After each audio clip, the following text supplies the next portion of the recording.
las 6:56 minutos. 6:56 minutos.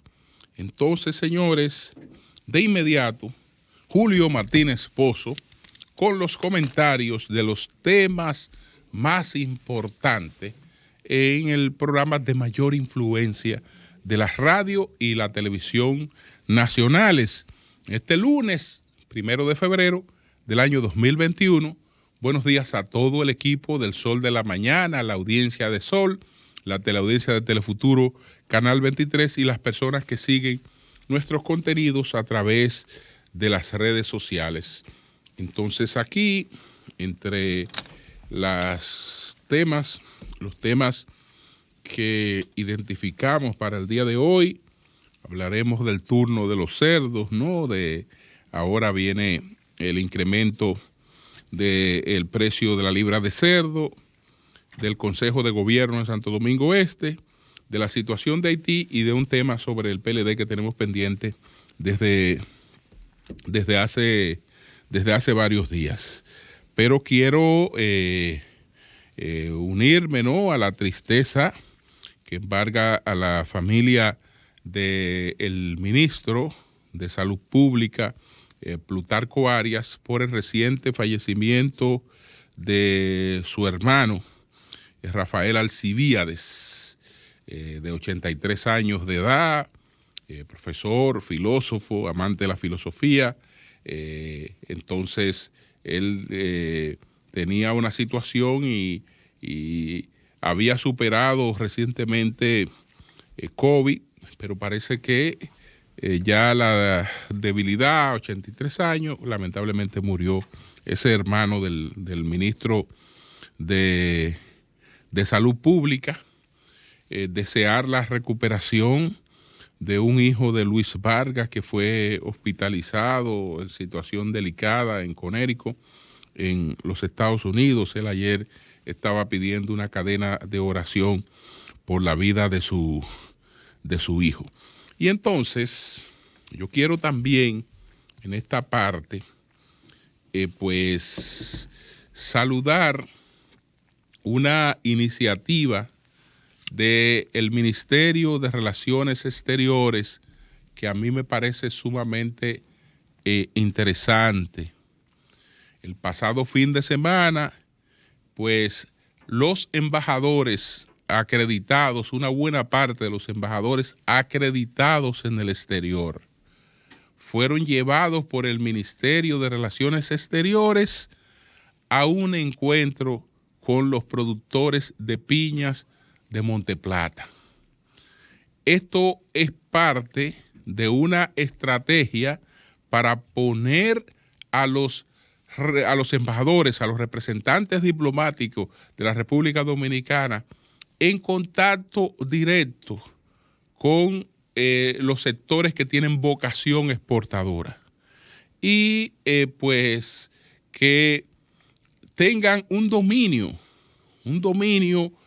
que les haga pues representar con mayor criterio a la República Dominicana en estos aspectos, porque no es lo mismo cuando un embajador sabe que en su país se produce determinado producto, pero él no tiene una cercanía con ese producto, sino que tiene referencias generales a cuando él le puede hablar del nivel del suelo, de dónde se produce, de cuáles son las condiciones de ese terreno, de cómo los productores elaboran ese producto. Cuando él le puede contar la historia de ese producto y agregarle ese valor a lo que está planteando, pues yo creo que ahí hay un logro importante. Entonces esa iniciativa a mí me parece ponderable, ojalá que la continúen. Y la nota decía, por ejemplo, una comisión de embajadores dominicanos designados en el exterior, encabezada por el viceministro de Política Exterior Bilateral, José Julio Gómez, visitó el proyecto de la Asociación de Productores de Piña de Monteplata para realizar un recorrido que se enmarca entre las iniciativas de este organismo para el fortalecimiento del comercio exterior de la República Dominicana.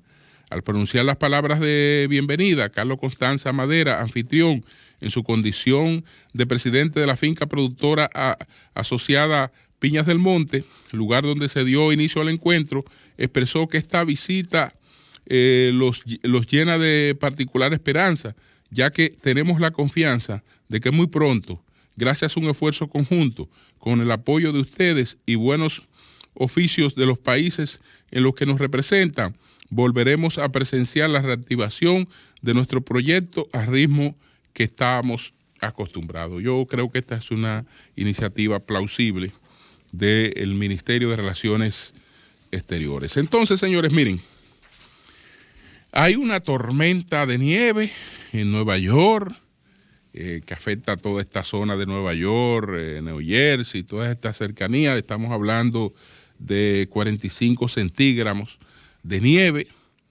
Esto ha paralizado la campaña de vacunación en Nueva York, ha paralizado las escuelas y por eso puede tener un impacto mucho más negativo, porque sabemos cómo ha sido diezmado Nueva York por el COVID-19.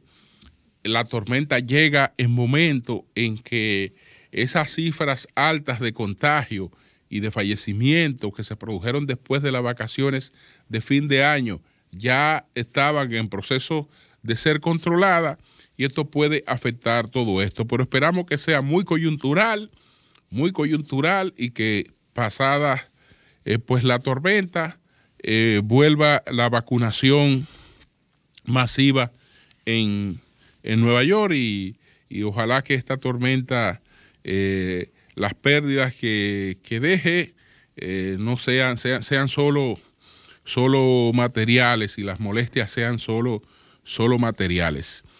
Entonces, señores, miren, vamos al tema que tiene que ver con lo que está planteando Adogranja.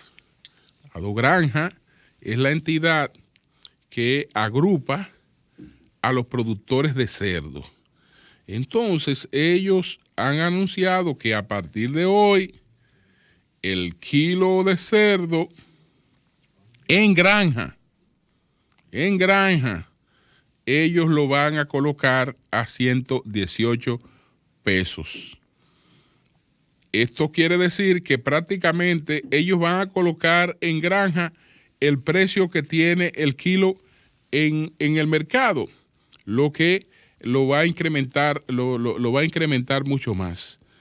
Vamos a ver si tengo aquí el documento o una reseña de este documento de Adogranja. En un documento de Adogranja, Asociación Dominicana de Granjas Porcinas, el Consejo Directivo informa a sus socios y clientes que desde el 1 de febrero el precio del cerdo cebado vivo, puesto en granja, costará 118 por kilogramos. Si cuando hablé de esto la semana pasada se estaba comprando un kilo de cerdo para asar entre 100 y 125 pesos a los mecanismos de intermediación, y se estaba comprando un cerdo igual, el otro tipo de cerdo se estaba comprando al mismo precio, entonces esto vamos a ver a cómo llevaría la libra de cerdo al consumidor final. La entidad, además, en el comunicado remitido a sus socios, bajo la firma de Pedro Porrelo Reynoso, director ejecutivo, pide mantener el mecanismo de control de ventas para evitar distorsiones. En el comunicado, la Adogranja informa a sus asociados y compradores de cerdo en pie que ante el aumento de los insumos importados utilizados para fabricar alimentos para los cerdos, nuestros costos de producción han llegado a exceder los precios de venta. Entonces, bueno, tan pronto el gobierno anunció un auxilio a los productores avícolas que les iba a comprar 4 millones de libras de pollo al precio de 50 pesos por libra, que esto inmediatamente hizo cuadrar a los productores de cerdo, y entonces ellos dijeron, bueno, pues a nosotros lo que nos toca es incrementar los precios. Hay realidades distintas entre el consumo de un producto y de otro. En la República Dominicana nosotros nos estaríamos comiendo en embutidos de manera directa, en freidurías también, etcétera, unos 100,000 cerdos mensuales. Unos 100,000 cerdos mensuales. De 100 a 110,000 cerdos mensuales. Ciertamente aquí se ha desarrollado una tecnología importante en la producción de cerdos. La gente que está en esa área nos cuenta que aquí hay granjas que no tienen nada que envidiar a granjas que estarían en Canadá, en los países más desarrollados, en términos de la industrialización del cerdo.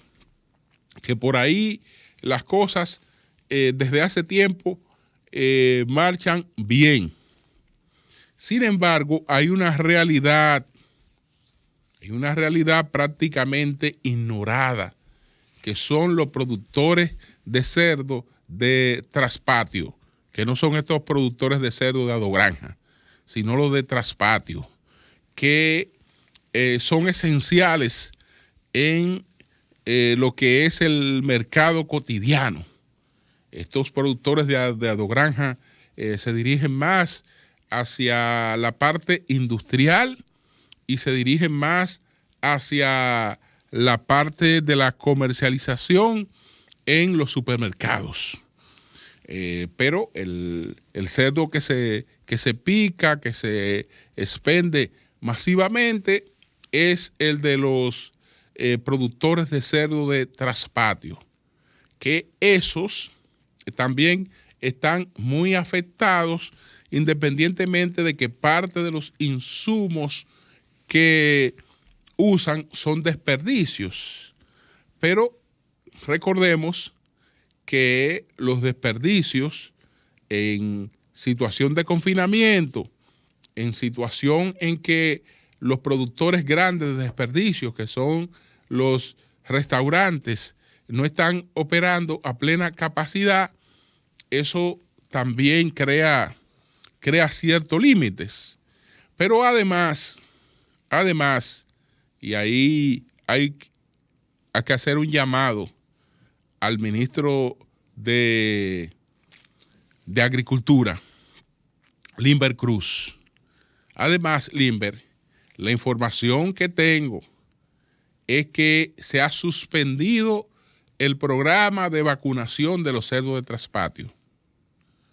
Los otros cerdos tienen todos sus procesos integrados, todos sus procesos. Los cerdos que ya se producen con carácter industrial tienen prácticamente todos estos procesos integrados, pero esos cerdos que se producen en traspatio, si no tienen un auxilio directo de las autoridades, y desde hace tiempo parece que se ha descuidado este programa de vacunación.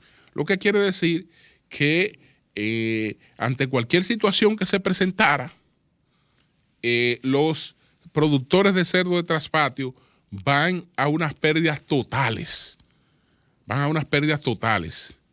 Además de que ellos están en peores condiciones que esos productores que se están pronunciando en el día de hoy y que han anunciado un incremento en la carne de cerdo. Entonces, todo esto tiene sus orígenes, desde luego, en un incremento de los insumos. Y todo esto forma parte de la crisis generada por una ralentización mundial de de la economía por la cuestión esta del COVID. Entonces, los alimentos, las materias primas que sirven de base para la producción de estos alimentos se han elevado de precio. En consonancia, hay que estar vigilante y tomar medidas de conjunto. Pero hasta ahora, las dos medidas que ha tomado el gobierno, la primera con los avícolas, protege a los productores principales, no a los pequeños productores. Y esta, que ya estas personas anunciaron su incremento, y seguro que algún consenso habrían de tener antes de haber hecho este anuncio, aunque como quiera ellos saben que no hay manera de impedir que suban esos precios. Esto, pues desde luego que en la capacidad de compra tiene su impacto. Nunca igual que en el del pollo, porque el pollo es una cosa que es la proteína más económica, masivamente más usada, casi todo el mundo consume pollo. Hay mucha gente que no consume, hay gente que no consume cerdo, aunque no hay ningún problema en el consumo de cerdo y menos en el tipo de cerdo que estamos produciendo nosotros. Así es que ya veremos qué pasa con este asunto. Entonces, por otra parte, sabemos que se reunió el Consejo de Gobierno. El presidente hizo un Consejo de Gobierno en Santo Domingo Este y anunció una serie de medidas en Santo Domingo Este. Yo creo que como esto tiene carácter de Consejo de Gobierno, debió ser un Consejo de Gobierno provincial, porque hay medidas que usted la puede adoptar en Santo Domingo Este, pero tendría que adoptar medidas similares en Santo Domingo Oeste y medidas similares en Santo Domingo Norte. Entonces, lo importante es que las medidas que vengan del gobierno central tengan un carácter que abarquen todo el Gran Santo Domingo. En ese sentido, el presidente Abinader anunció varias cosas. Una de ellas es muy concreta. Y no veo obstáculo en su materialización, que es la terminación del Palacio de Justicia, del edificio del Palacio de Justicia. Ya esa obra está encaminada. Creo que le faltan unos 250 millones de pesos, se calculó para terminarla, y ahí no hay inconveniente. Eso es un asunto que se le puede dar para adelante, y de las tres cosas que él anunció, lo que está más concretizable inmediatamente es la terminación del Palacio de Justicia de Santo Domingo Este, lo que es importantísimo porque ya hemos observado cuáles son las condiciones en las que se conocen de los conflictos judiciales en Santo Domingo Este.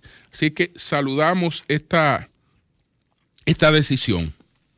Por otra parte, ya el presidente había anunciado los planes de la construcción de un recinto de la Universidad Autónoma de Santo Domingo, en Santo Domingo Este. Para eso fue que propuso una reducción de los recursos que reciben los partidos, y ahora él anunció que la obra se llevará adelante. No sé a qué nivel está la obra, licitación, plano, ubicación de terreno, eso no sé. Pero él dijo que la obra se va a iniciar. Y por otra parte, un transfer y un vertedero para Santo Domingo Este. Desde luego, me imagino que él tiene contemplado un transfer y otro vertedero para Santo Domingo Oeste. El norte tiene su vertedero, pero estas medidas tienen que ser medidas de conjunto. Él encomendó al ministro de Medio Ambiente para que ubique los terrenos para ese vertedero. A mí ahí me parece que la medida es chocante, porque el ministro de Medio Ambiente no puede ser él mismo el evaluador de decisiones que él mismo toma. Para esto debe designarse una comisión de especialistas que determinen el lugar, que rindan un informe, que se vean las condiciones, a quién pertenecen esos terrenos, qué puede hacerse. Está también el impacto que eso tiene en el entorno, etcétera. Y ya a la hora de actuar, el Ministerio de Medio Ambiente hace su evaluación con total independencia. Pero si el mismo ministro es que va a ir a escoger los terrenos, pues desde luego que ya ese filtro que tiene que ser en medio ambiente está un poco afectado de objetividad. Está un poco afectado de objetividad. Tal vez el presidente lo hace así para agilizar, para ahorrar trámites. Pero en esa materia nunca está de más que las cosas sigan la ruta correspondiente. Entonces, eso es con relación a esas tres medidas. Ahí también vimos que el señor alcalde de Santo Domingo Este, el señor Manuel Jiménez, anunció o pidió una declaratoria de emergencia del municipio para él resolver los problemas de la basura. Bueno, yo no sé cuántas declaratorias de emergencia necesita el municipio para resolver los problemas de la basura, porque él entró a su gestión dentro de una declaratoria de emergencia por la situación esta del COVID, y ese estado de emergencia se ha ido postergando por la situación del COVID. Pero este es un estado particular que él está pidiendo a los regidores de Santo Domingo Este. Lo único que yo no sé, dónde la ley de los municipios o la Constitución le da esa facultad a los regidores. Y si la Constitución no se la da, no se la puede dar ninguna otra disposición. Porque cuando la Constitución en su artículo 265 prevé los estados de emergencia, dice que el estado de emergencia podrá declararse cuando ocurran hechos distintos a los previstos en los artículos 263 y 264. El 263 tiene que ver ya con afectación de la soberanía nacional, el otro con grandes desastres. Entonces, el caso es que eso es una atribución exclusiva del Congreso. Eso es una atribución exclusiva del Congreso que de manera particular no la tiene nadie en ningún municipio. No la tiene nadie en ningún municipio. Entonces, dice que el presidente deberá obtener la autorización del Congreso para declarar el estado de excepción correspondiente. Es decir, es un absurdo pedirle a los regidores que hagan lo que no pueden hacer. Que hagan lo que no pueden hacer. Pero además, ¿de qué es lo que se trata cuando se pide un estado de emergencia? De abolición de leyes. De poder actuar al margen de las leyes. Lo que tampoco tiene sentido. ¿Cuál es el conflicto que tiene el Santo Domingo Este con quienes recogen la basura? Bueno, se alega que incumplen los contratos o lo que fuere. Es lo que tiene que denunciar esos contratos. Lo que tiene que apelar a los mecanismos que tiene establecido institucionalmente para denunciar esos contratos y buscar la rescisión de esos contratos y hacer nuevos contratos, pero dentro de lo que las leyes mandan. No. El estado de emergencia es para tú tener un margen de moverte al margen de lo que esas disposiciones establecen, y eso es imposible. Eso es sencillamente imposible e impracticable. Ojalá que no se pongan los regidores de locos viejos a hacer lo que no le está permitido, como lo hicieron los senadores cuando aprobaron convocar al presidente de la Suprema Corte de Justicia, que eso fue una gallolocada. Ojalá que no se pongan a eso, porque constitucionalmente no tienen facultad para hacer eso. Él tiene los instrumentos que le da la ley, que eche para adelante con los instrumentos que le da la ley y que haga lo que debe hacer ahí para resolver ese terrible problema de la basura en Santo Domingo Este. Entonces, señores, bueno, sobre el Partido de la Liberación Dominicana, me preguntaba recientemente, a propósito de conversaciones con personas que han estado haciendo algunas evaluaciones, tanto nacionales como extranjeros, sobre la panorámica política del país y particularmente sobre el PLD. ¿Por qué el PLD llegó a tener esa imagen que le saca del poder? Porque al PLD le saca del poder básicamente esa imagen de que era un partido corrupto, a pesar de que fue el partido que adoptó la mayor cantidad de mecanismos para hacer transparente la inversión de fondos públicos. Pero en la percepción se fue instalando esa idea. Y creo que cuando se mira hacia la derrota del PLD, partimos básicamente de los últimos acontecimientos. Hablamos de la frustración de las elecciones municipales, hablamos de la Plaza de la Bandera, hablamos también de algunas situaciones de la candidatura del PLD, una vez ya en situación de exposición pública, entre otras cosas. Pero yo creo que lo que ocurrió tenía un antecedente que lo marcó todo. Lo marcó todo. ¿Qué marcó todo desde mi punto de vista?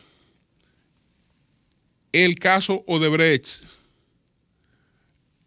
La magnitud internacional de este expediente o de este escándalo de corrupción que pronto afectó sensiblemente la imagen del gobierno del presidente Danilo Medina.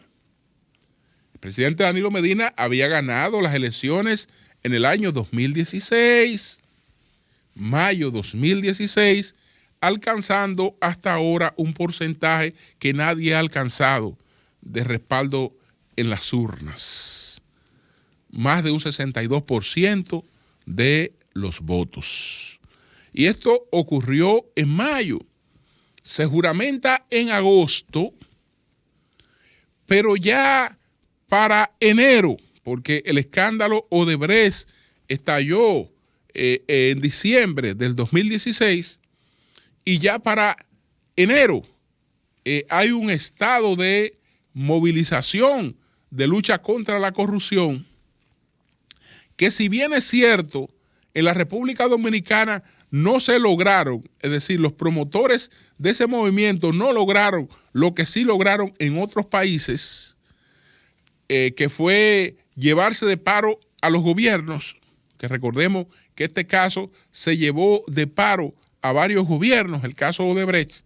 En la República Dominicana no se llevó el gobierno por la base de ese gobierno, del principal partido del país, la experiencia de su gobernante, la propia cuota alta de popularidad con la que fue pagando, porque si tú tienes una cuota limitada de popularidad y te llega un evento como este, pues rápidamente te va quedando sin capacidad de actuación. Pero como tenía una altísima cuota de popularidad, pues el gobierno pagó con una parte de su cuota de popularidad la situación que se presentó, y el país no tuvo no se interrumpió la institucionalidad.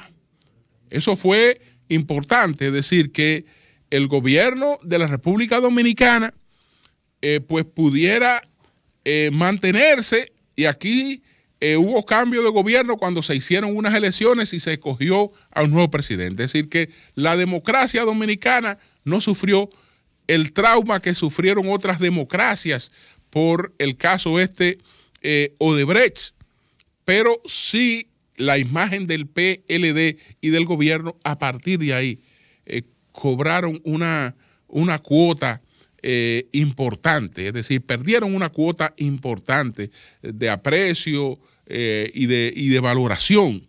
Entonces, lo que encadena todo lo que ocurre posteriormente es esa imagen que crea el caso Odebrecht. La pagaba el PLD en gran medida porque era el partido en el poder. Y cuando hay crisis, el que paga es el que está en el poder. Ahora, cuando la crisis empieza a apretar en la República Dominicana, cuando empiezan a complicarse las cosas, a quien paga las consecuencias es quien gobierna. Entonces, en ese momento, quien gobernaba era el PLD y Danilo Medina, por lo tanto, la mayor cuota de un caso que todo el mundo sabe que no abarcaba a un partido, sino que abarcaba a una clase política. Sin embargo, ese partido pues pagó en gran medida la mayor cuota. A partir de ahí, esa imagen de una organización asociada o permisiva con los actos de corrupción, pues prevaleció sobre todo el aporte institucional que había hecho ese partido justamente para tratar de contrarrestar ese flagelo. Y entonces después, bueno, vinieron las confusiones por el hecho de que estuvo el deseo de una parte de la organización de ese partido de que se pudiera reelegir al presidente para un tercer periodo. Yo creo que ese fue otro factor también que al desvanecerse también afectó políticamente al PLD.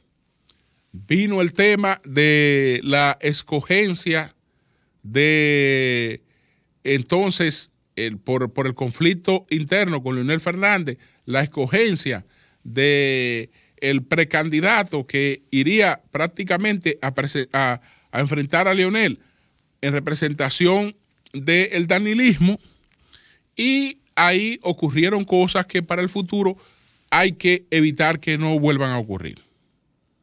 Hay que evitar que no vuelvan a ocurrir, porque el ambiente que se creó no fue un ambiente, digamos, favorable, porque en principio habían una cantidad de precandidatos. Esos precandidatos tuvieron limitados, no pudieron crecer como correspondía, porque había un tema que frizaba su crecimiento, que era la posibilidad de que el presidente Medina se presentara para un tercer periodo. Ante esa eventualidad, pues nadie crecía. De repente eso se desvanece. Hay que buscar entonces un candidato y resulta que surge una figura que no estaba en el juego. Que no estaba en el juego y que tenía ventajas añadidas frente a los otros que competían. Eso creó un malestar. Eso creó un estado realmente de malestar que trató de subsanarse, pero no del todo. No del todo, más el malestar que ya implicaba la salida de Leonel Fernández. Entonces, fueron ahí un conjunto de factores que están ahí y que incidieron desde el caso Odebrecht hasta la salida de Leonel Fernández, desde el caso Odebrecht hasta la Plaza de la Bandera. Son acontecimientos encadenados que lamentablemente afectaron mucho al Partido de Liberación Dominicana. Hoy ese partido trata de sacudirse. Tiene desde luego todas las posibilidades de hacerlo, no solo por el plano interno. Es decir, la posibilidad de que el PLD se recupere no está dada solamente en lo interno del PLD y en lo que puede ocurrir en lo interno del PLD. Más del 50% de esa recuperación está dada en lo que ocurre fuera del PLD, que es la crisis. Y la crisis hasta ahora no bien toreada, porque fíjense que la crisis no ha despegado plenamente, pero ya se advierte algún nivel de deterioro. Por lo menos lo alcanza a ver el que ve las cosas más allá de la curva. Entonces, está ese factor. Ahora también está el factor interno. El PLD, por ejemplo, este mes, ahora el día 14, escoge a los miembros del Comité Central. Escoge los miembros del Comité Central, creo que 300 nuevos miembros para el Comité Central. Entonces, después de esa escogencia de los miembros del Comité Central, donde hay realmente una cantidad importante de jóvenes con formación política que están aspirando a un asiento del PLD, y eso le es bastante favorable a la imagen de ese partido. Además de esto, entonces está la escogencia del secretario general y del presidente. El mecanismo que aprobó el PLD para escoger su presidente y su secretario general es el que tradicionalmente había tenido ese partido para esos fines, antes de que Peña Gómez pues creara la cuestión esta de las primarias abiertas o las primarias genéricas en los partidos. Los PLDistas, los presidentes de los comités de base, ahora el día 14 escogen al comité central o al completivo de ese comité central. Luego de escogido el comité central e instalado, escoge al secretario general del comité central y escoge al presidente del partido, que es la parte que ha creado este conflicto. Todos conocemos cuál es la posición que tiene José Laluz frente a este caso, que entiende que la escogencia debe ser con el voto universal de la membresía del PLD. Bueno, fuera lo más conveniente e ideal, pero hay otras cosas ahí. Está la propia situación de la pandemia, que no debe ignorarse, y está la propia situación interna de ese partido. Un partido actúa en cada momento como más le convenga. Sí, es como más le convenga que debe actuar un partido en cada momento, porque un partido se preserva primero y después trata de incidir en la sociedad. Entonces, independientemente de este tema, que ojalá ellos le busquen una salida a ese conflicto que no dañe la imagen del PLD. Fuera de eso, ya el PLD con sus autoridades escogidas a partir de febrero, pues ya entra en otra etapa. Porque fíjense que es un partido que hasta ahora no está haciendo nada. No puede estar haciendo oficialmente oposición, ni pronunciamientos, ni una serie de cosas, porque está en ese proceso. Está en ese proceso. Pero desde luego que las condiciones para un restablecimiento de ese partido, después de un aprendizaje de todo lo que ha incidido en que ese partido pues haya perdido como perdió unas elecciones municipales primero y después unas elecciones, las dos elecciones que se celebraron el mismo día, porque aquí no hubo una elección presidencial única, no, aquí hubo una elección presidencial y una elección congresual que fueron el mismo día. Entonces, ambas la perdió también. Asimilar ese tipo de cosas, que no es para nada negativo, y no creo que tampoco resulten negativas las derrotas para los partidos políticos, son también un espacio importante de revisión. Claro que entiendo que ese partido tiene todas las posibilidades de una rápida recuperación política. Cambio y fuera.